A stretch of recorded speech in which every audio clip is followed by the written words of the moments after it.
ni chun kha seram chara nuna chon piak na harna hun kip an tuar Zungzal nungmi Pathian Faiceu chu an kawl tikah Harnak lonh in Kamhmi Ram nuam chu an chung hoi do kan nunnak Harnak le buainak zong Vawlei ahcun kan ton lai Harnak ngai Bawipa kan auhnak le hmai kan hmuhnak akan hruaitu Bawipa ngai hau si Harnak chung an pil liao chana rau ngai lo sal in rau chau ding mer chut nak tampi mangi akham tu na Pathian sin na an vui an vai ton kan ni zong ni an nun chuanin kan sining ruat chiu si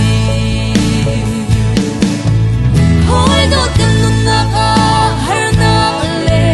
buainak zong Vawlei ahcun kan ton lai Harnak ngai Bawipa kan auhnak le hmai kan hmuhnak akan hruaitu Bawipa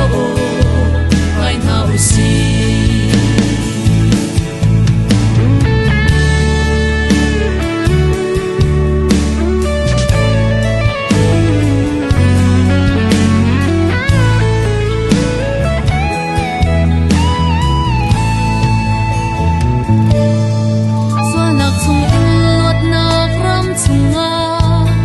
Kamhmi na Israel mi bang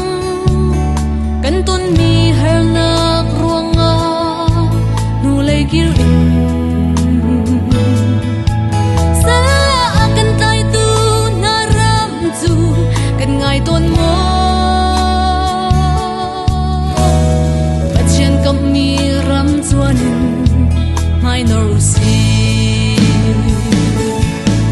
hoi do kan nunnak Harnak le buainak zong Vawlei ahcun kan ton lai Harnak ngai Bawipa kan auhnak le hmai kan hmuhnak akan hruaitu Bawipa ngai hau si akan hruaitu Bawipa